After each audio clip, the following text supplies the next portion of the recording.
Hello everyone, তনয় আর পাকশালাতে সবাইকে স্বাগত জানাই।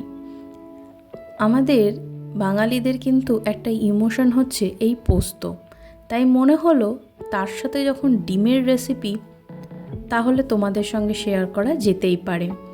তাই আজকে কিন্তু গরম ভাতে এরকম দুর্দান্ত এক রেসিপি খাওয়া যেতে পারে, তাই নয় কি?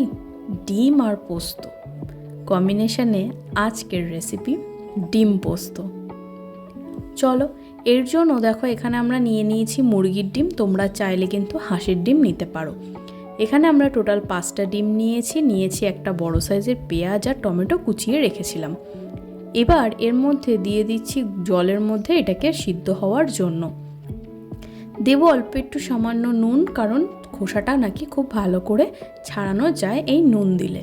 দেখো ডিম আমাদের সেদ্ধ হয়ে গিয়েছে। এবার কড়ার মধ্যে দিয়ে দিলাম পরিমাণ মতন সর্ষের তেল। চলো ততক্ষণে আমাদের এই ডিমটাকে আমরা ছাড়িয়ে নিই।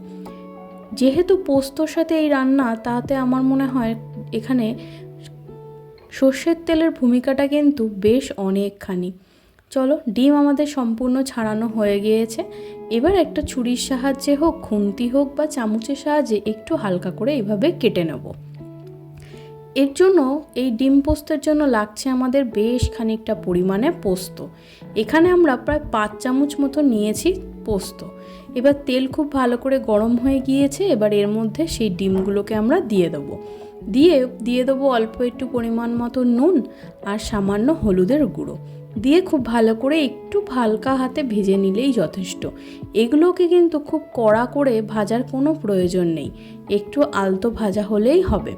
ততক্ষণে আমরা একটা পেস্ট বানিয়ে নিলাম মিক্সার গ্রাইন্ডার, যার মধ্যে দিয়ে দিচ্ছি সম্পূর্ণ পোস্ত আর একটা কাঁচা লঙ্কা।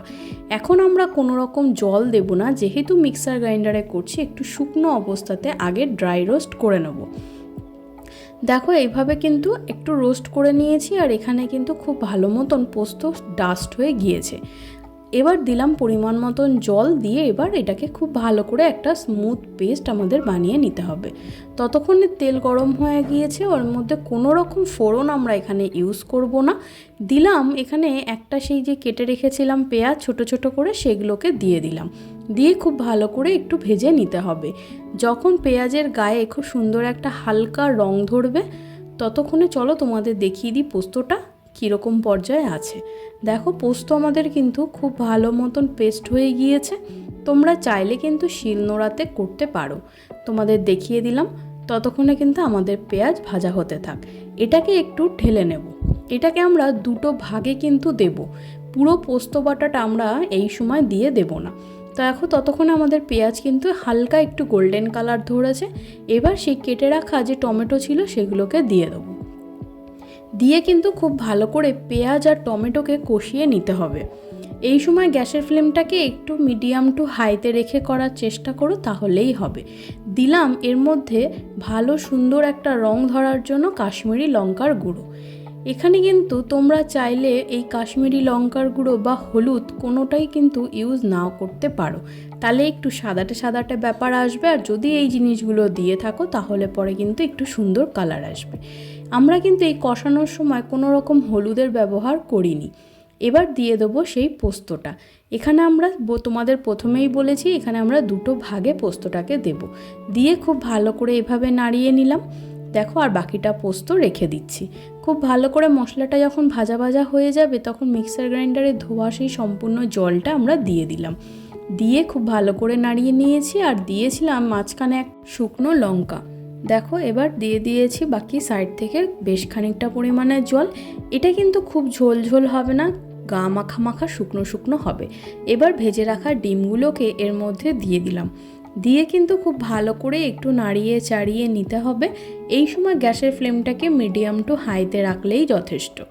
এখানে কিন্তু এটা হাঁসের ডিম দিয়ে করলেও খুব ভালো লাগে।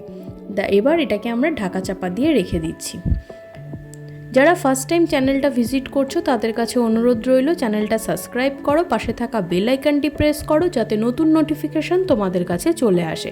আর কমেন্ট সেকশন খোলা রইল, কমেন্ট করে জানাও তোমাদের কেমন লাগছে। দেখো এখানে কিন্তু আমাদের ঝোলটা বেশ থকথকে হয়ে গিয়েছে। এবার আমরা এখানে যে বাকি পোস্তটা ছিল সেটা সম্পূর্ণ এর মধ্যে দিয়ে দেবো। এই পোস্তটা একটু দেওয়ার এই কারণেই দেওয়া, কারণ এর মধ্যে যে কাঁচা গন্ধটা থাকে সেটা কিন্তু ভীষণ ভালো লাগে। আর দিলাম একটা চিড়ে নেওয়া কাঁচা লঙ্কা। আর যেখানে ডিম পোস্ত সেখানে সর্ষের তেল পড়বে না তা কি করে হয়? এটা তো বাঙালির ইমোশন, তাই নয় কি? এবার দিলাম ওপর থেকে বেশ খানিকটা পরিমাণে সর্ষের তেল। এবার এটাকে ঢাকা চাপা দিয়ে রেখে দেবো কিছুক্ষণের জন্য। নাড়িয়ে দিয়েছি, ব্যাস গ্যাসের ফ্লেমটাকে অফ করে এবার এটা ঢাকা চাপা দিয়ে 5 মিনিট মতন অপেক্ষা করলেই যথেষ্ট। দেখো আমাদের ডিম ভাপা কিন্তু একদম রেডি। আর তোমরা আশা করি দেখে বুঝতে পারছো যে গ্রেভিটা কতটা রয়েছে, এবং এটা কিন্তু খুব একটা পাতলা নয়। গরম ভাতে এরকম ডিম পোস্ত হলে দুপুরবেলার খাওয়াটা কিন্তু সত্যিই জমে যাবে। ওপর থেকে দিয়ে দিলাম গার্নিশিংয়ের জন্য ধনেপাতা কুচি। ভালো লাগলো ভিডিওটা? তাহলে বন্ধু বান্ধব আত্মীয় স্বজন সবার সাথে শেয়ার করো আর এনজয় করো ডিম পোস্তর রেসিপি। কমেন্ট সেকশানে জানিও তোমাদের কেমন লাগলো। দেখা হচ্ছে নতুন আরেকটা রেসিপির সাথে। ধন্যবাদ।